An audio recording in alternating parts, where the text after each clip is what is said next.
Et oui, nous sommes au sommet du patrimoine et de la performance au pavillon d'Armenonville à Paris. Je suis maintenant avec Julien Serraki. Julien, bonjour. Bonjour Frédéric. Julien, je le rappelle, vous êtes le président de la CNCGP. Vous allez bientôt participer à une table ronde sur le thème l'entrée des fonds d'investissement dans l'univers des CGP. C'est là qu'il y a les opérations se multiplient. Alors selon vous, c'est plutôt une bonne chose ou pas? Alors effectivement, on en parle beaucoup en ce moment. Il y a eu plusieurs opérations qui sont faites dans les 18 derniers mois, plus que dans les 10 dernières années. Et donc il y a un phénomène de mode pour les fonds d'investissement d'investir dans les CGP. Moi je pense que c'est positif. Bon, pourquoi? Parce que ça permet à certains d'atteindre une taille critique, d'être plus forts.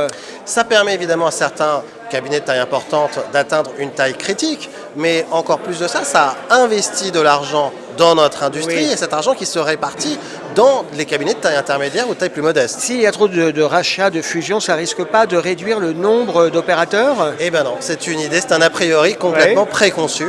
On a les chiffres de l'Orias qui vont bientôt sortir et qui nous montrent qu'il n'y a pas du tout de concentration, c'est-à-dire qu'il n'y a pas de réduction du nombre d'acteurs. Il y a toujours de plus en plus d'acteurs et ça prouve bien une chose, c'est que les CGP prennent des parts de marché. Bon, ça c'est une bonne chose. Ah, c'est une très bonne chose. Parce qu'effectivement, le marché français, je ne dirais pas qu'il est sous-développé, il est peut-être un peu en retard par rapport à des marchés comme le UK ou l'Allemagne. Vous, sur l'avenir de la profession, bien sûr, vous êtes confiant? Ah, je suis très confiant, je pense même que la décennie 2020 c'est l'âge d'or de la profession. Je pense que les CGP qui effectivement en France ont des parts de marché plus faibles que dans certains autres pays, alors on appelle ça par exemple des IFA en Angleterre, eh bien je pense qu'ils vont prendre cette part de marché et rejoindre d'autres pays européens qui sont plus en avance que nous sur ce sujet-là. C'est très clair. Julien Serraki, merci d'avoir été avec nous et puis on sait que vous devez vous sauver pour participer à cette table ronde. Merci et à bientôt. Merci de m'avoir reçu Frédéric, au revoir.